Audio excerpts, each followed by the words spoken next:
Howdy and welcome to the Moose Podcast number 503, Up in the Air, Part 2. Trust you folks are doing well, had a great weekend, and took a moment to remember those who are no longer with us who have sacrificed it all so we can enjoy another great day of freedom.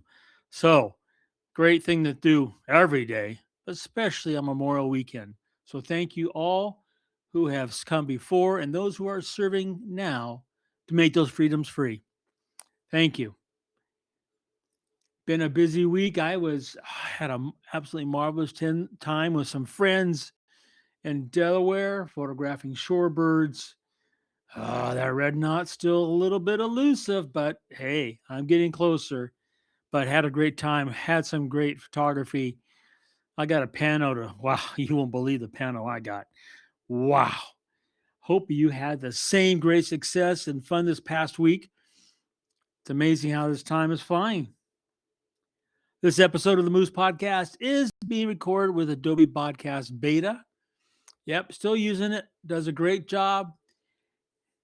Now you can listen to the podcast many places.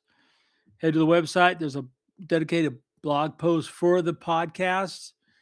You might want to look at this image from this week that's there. It has to do with, the topic. You can also go to other locations, YouTube, iTunes, Spotify. Spotify, you can drop a comment, a note. We'll have a conversation. It's a great place to do it. You can do that on YouTube as well. And you'll find a transcript for the podcast, many locations as well. All they're there to help you try to move your photography forward. So, hey, let's have a conversation. So, for those who are wondering, yes, I use Nick. I use Nick Color Effects. Mentioned last episode that if you use the discount code MOOSC, those crazy DxO guys, you'll receive 15% off. Now, how important is it? Well, Nick sees probably 99% of what I shoot, the Pro Contrast, which is a very personal filter formulation, and my recipes are there on the website. And every single print that comes out of here sees Nick Sharpener Pro. It just tells those dots how to get sprayed down on that paper correctly and cleanly, and it makes a difference. It doesn't sharpen image, but it does take care of the dots and how they spread on paper. That's all with Nick. So remember, you get that Nick discount. So good thing. I haven't had my feet planted in one place for the last, 5 weeks, 6 weeks. So I still haven't got a new book. But I want to thank Benjamin for emailing and recommending another title that I'm going to be checking out. Hopefully, I will have that pretty soon. So I appreciate that. And remember that you can communicate. It is two-way, and I'd be happy to talk with you and help you in a way I can. Want to thank my good friend at Bedford, bedfords.com, for sponsoring the Moose Podcast. It's coming up, a little over 5 weeks from now, 6 weeks. They get the Photo Expo there in Little Rock at the Wyndham Riverfront Hotel. My good friend Mike will be there. Great speaker. He's going to have great topics. Great person to spend time with and ask questions of. A really good guy and good shooter. And then, of course, Benford's will be doing what Benford's does, and that is helping you photographers. You'll see all these different manufacturers will be there. There's always going to be show specials. And guess what? You mentioned the MOOSE. When you check out, you're going to see even more coming back after that show special.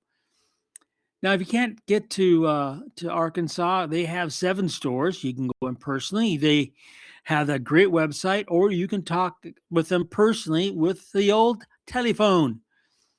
Whatever happens to be, these guys are here to help you with their large inventory, killer pricing, move your photography forward. So, hey, have a conversation with them.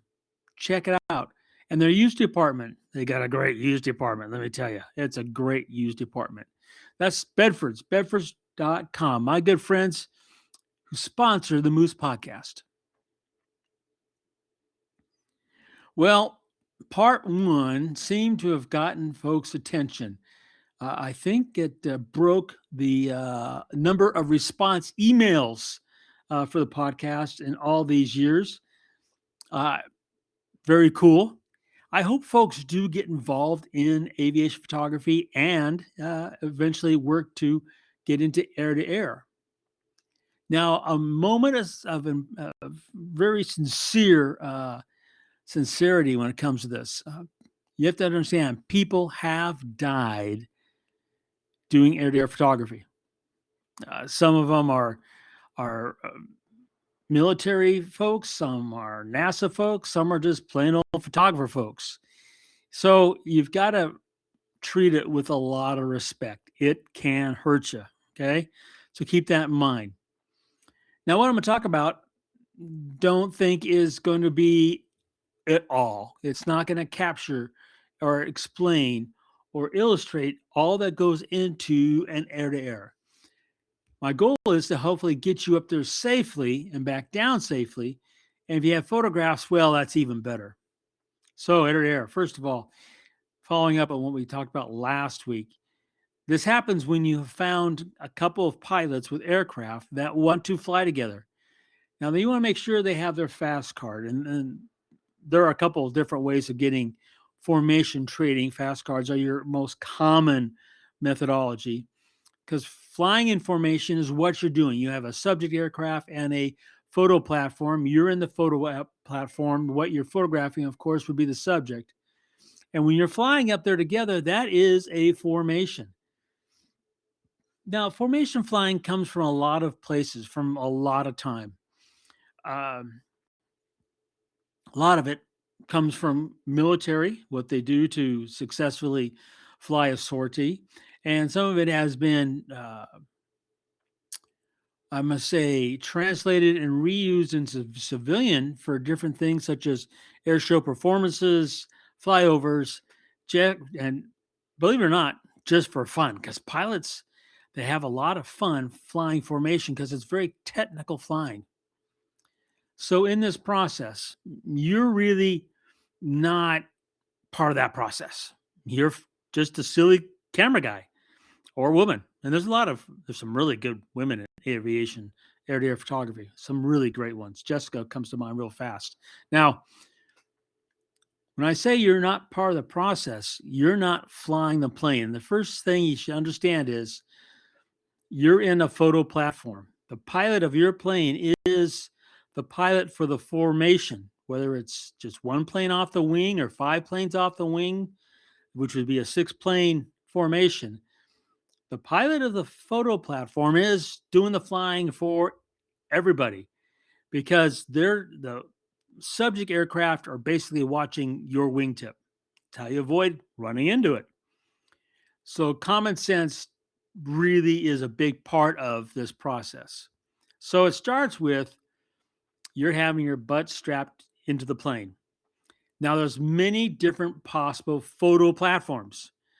Your basic kind of Cessna 185 or Bonanza A36 is basically the most common of the platforms. Now I just had my 300th air to air, and I've been in about 20, 21 different photo ships over that period of time. And the first thing that's so important is safety, safety, safety, safety. So the first thing is you've got a harness that is going to strap you and keep you inside the plane. And you got a pigtail that's so short that if you do happen to, whatever the reason, somehow get outside the plane, it's only a leg or something that's out there breaking in the windstream, not your whole body. The one thing you don't want to do is what we call an Arnold. An Arnold is from the old movie where Arnold's on the outside of that jet, True Lies, and he's flopping around out there. Yeah, you don't want to do no Arnold. No, that's no good. Okay. So you're strapped in. The next thing that has to be strapped in is the camera. I use an old strap called a Vulcan, which is made out of, looks like seatbelt material. It supposedly is able to hold 500 pounds. And of course, the eyelets on the camera aren't rated for 500 pounds. And that strap is securely put around your neck so the camera and the lens, that combo cannot eject out of the plane because it's going to do what? It's going to smack into the subject aircraft. Then we have a whole set of big problems. At the same time, you're not going to want a shade on that camera. You don't want it so it can come off. You would be surprised what that Airstream can do. If you use a filter, you need a gaffer tape on that filter to the front of your lens barrel so it cannot spin and come off. And while you've got the gaffer tape out, you might put some on your camera body because there isn't really an edge in an aircraft that's not designed to scratch the bejiggers out of your plane. So you can protect the finish of your plane by putting gaffer's tape on all the edges. So, summation, your butt is strapped to the bottom of that plane with a safety harness. 2, you're going to have that camera strapped to you so it can't go anywhere. 3, you're not going to have anything that can be loose on that camera, like a shade or a filter that can eject out of that photo platform and hit the subject aircraft. You kind of want to work towards, you could say, the worst case scenario.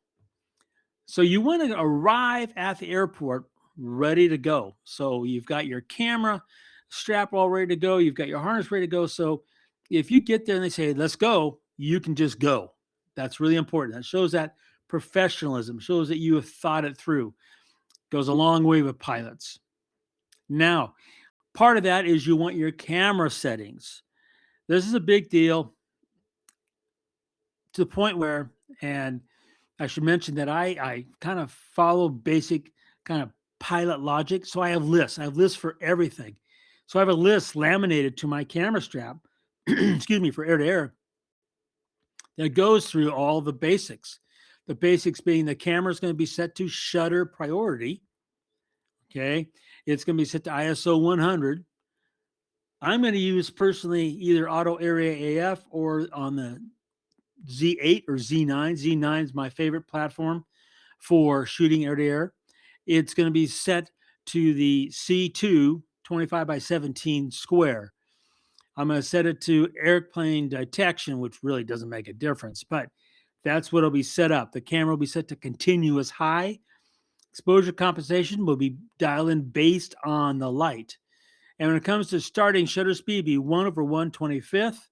1/25th is the fastest shutter speed I use. I launch and I make sure I get that sharp picture so I have something to share with that pilot.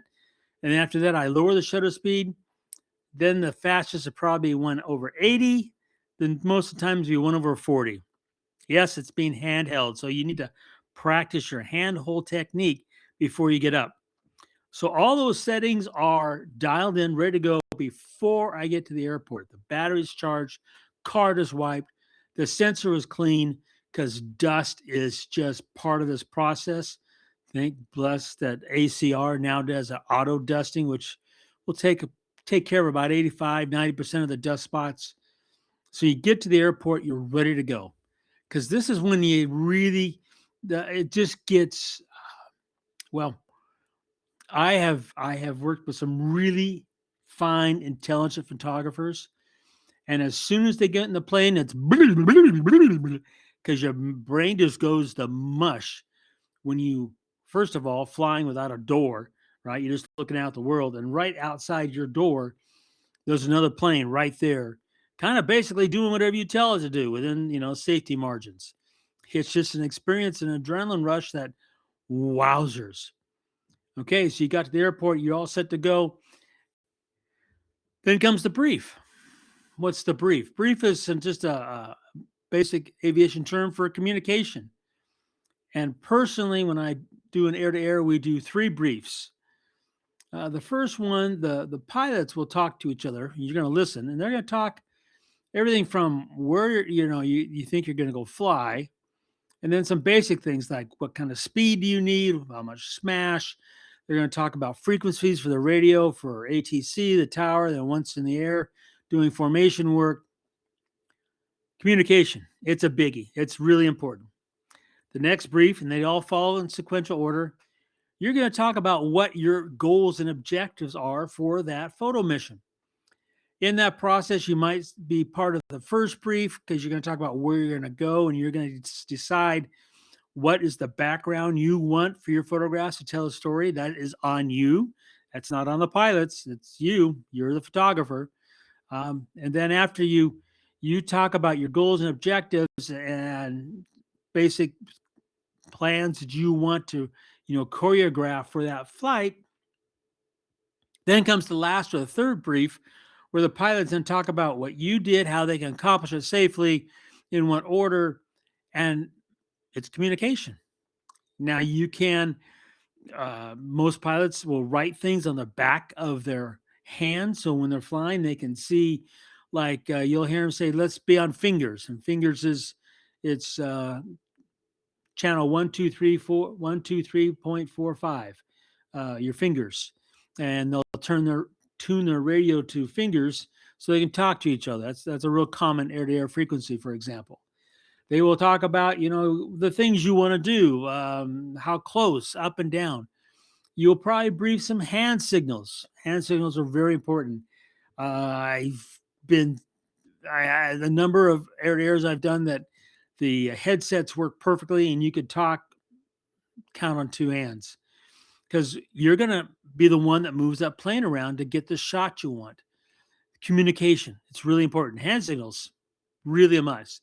If you can see me right now, I'm doing hand signals as I talk, just just part of it. Now I actually wear bright red gloves so pilots can actually see that my hands and my hand signals, because you're going to be in a cabin. Sometimes it's in shade. Sometimes the pilots are looking straight in the sun. Communication, really important to do. And once you go up, you're going to fly. Now, personally, I like to get my photo missions as succinct and brief as possible. I don't want to spend a time. I mean, I shouldn't say that. I would love to spend a lot of time up there doing it. I could do it forever. I've had some cross country trips where we were able to do air to air basically the whole time. That's really a luxury. You got to remember, as soon as the wheels come off the ground, that's when safety starts cranking up and things can get dicey. So you're going to fly out. You're going to either do a racetrack. Just think of how a racetrack shape, or an orbit, just a circular pattern. And you're going to photograph the airplane. Now, when I do my air-to-air photo clinics, I always debrief the pilots after it's over with, after all the students are gone, to see what's going on, to see how we can improve it. And every single one has had one major complaint from the pilot's standpoint, and that is lack of communication. And I try to warn them before we go up that photographers just are overwhelmed and in awe, and they just don't talk. Some pilots are really good at what they call self-positioning, because if you don't move them around, they get bored because they're just nothing going around, just going around in circles. Can get boring. So move them. Now, how do you know how to move them? Great question. It's all about the background. Is the background city? Is it urban? Is it sky? Is it clouds?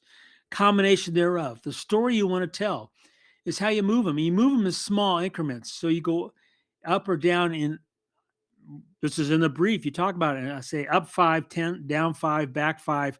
That 5 is just 5 feet. They're small increments, not inches, but feet. And you have to realize that they don't have some magic tool that they go, oh, and they just set it and they drop down 5 feet. It's their skill as a pilot that makes it happen. But it will completely change the background. That will change the photograph. Because here's the key, the one thing you have to understand, because I'm always amazed how many photographers get locked into prop blur and they don't notice how the background is the crappiest thing on the planet. But you will see the best background and you have 1 millisecond with that background and then it's gone and you'll never have it again. That's because it's just no way of hitting that direct mark. The light won't be the same. The plane attitude won't be the same. It's just boom. That's why the camera's in continuous high. It's why I'm continually looking forward briefly to see what's coming and then adjusting the aircraft accordingly to get the background I want to tell the shot. All this is going on and your mind is being blown by this entire scenario. Some folks, the invisible wall that's right between you and falling out of the plane, that airstream really gets to some photographers. It takes very little insertion into that airstream, and you're breaking your arm. That's not unheard of because it just gets slapped back against the airframe and snappo. Um, People worry about things being sharp. Well, guess what? That happens. I often ask, what's my keeper rate? When I did the air to air 3 weeks ago now, I guess it was. Anyway, it was the first time I had a 30 knot turbulence. They had moose in a bouncy house. I mean, they had all sorts of fun. They thought that, the camera was smacking me in the face and I was balancing all over the place. And I kept about 56% of what I shot, which was really kind of down from the normal 70%. Um, that's part of the process. And it's just a lot of fun. Now, you're not going to want to start out in a B25 for a photo platform photographing Fifi, a B29. You don't want to start out kind of the top of the heap and trying to make things work. You want to start out, and there's a lot of folks with RVs that are out there doing formation work. A lot of them. There's a lot of folks with Stearman out there doing formation work. These basic aircraft, which are gorgeous, are, for lack of better terms, more forgiving. You will learn a lot photographing these planes, especially when it comes to moving them, which is so critical as you're, up or down, back and forth, in and out, to get that background the way you want it, to start seeing that light, because that light, right? You're doing a 360. Just walk outside and put your hand in front of your face and just spin and look at the light on the palm of your hand, how it changes. That's what you're constantly working with when you're doing air to air. So you need to communicate with those pilots. And the more effective you are at communicating, the better your photographs. The better your photographs, the more complicated or expensive or glamorous of a subject aircraft you want to have in front of you. Now, here's the one thing that I'm going to emphasize. I can't emphasize enough. You can't be too critical. You've got to give yourself a break when you look at those photographs, especially the first 5 or 10 times you do air to air. You will look at those pictures and you will mumble like, oh, God, I mumble. I missed that. Blah, blah. That's part of the process. The other thing that you have to understand and do continually, and I can't emphasize this enough, is share your images with those pilots. The pilots I work with, I have a really well-earned reputation that a big box, a big-ass Prince is going to show up to them as a big thank you. You got to realize that it's not inexpensive, especially today with gas prices, to fly an aircraft, to maintain them, to have them where they're ready to go. That brings up another point. Don't be surprised your photo mission gets scrubbed. Oh, man. I was going to look it up before I started doing this. I keep notes. I use a digital logbook called Log 10, and it keeps a log of all my flights, be it just for fun, for air to air. I also keep notes of those that have been scrubbed. And I got to say, at least 10, 15% of the times I head to the airport to do a air to air, the mission gets scrubbed, either A, mechanical, or B, because of weather. Weather is very common. You don't want to fly in rough air. It's just not fun. It's just not fun. In a certain area you can't fly in because it's not safe. So all those things come into play. A lot of people ask me if I'm a pilot, and some people say it would help if you're a pilot so you can do pilot speak. I would agree. It would be very helpful to be able to do more pilot speak. But you find the right pilots, they will start the process of you learning more and more about how safe flying is done and what can and cannot be done with certain aircraft. A classic example, if you're going to be photographing a jet and you've got your neighbor's fast or slow pedal plane, the two speeds are just such a mishmash that you simply can't fly together. The jet just is gonna. So there's some of those basics you can learn, and there's more complicated things. The thing is, you've got to start. You just got to start. So I'm hoping these two parts will kind of get you curious. Who knows? Maybe you'll come and join us on one of our air-to-air photo clinics, or just head down the airport and start talking with folks. You'd be surprised what could happen. Because as I've said one time, I said a million times, just show up. And by just showing up, that's how you get up in the air. You folks have a marvelous week.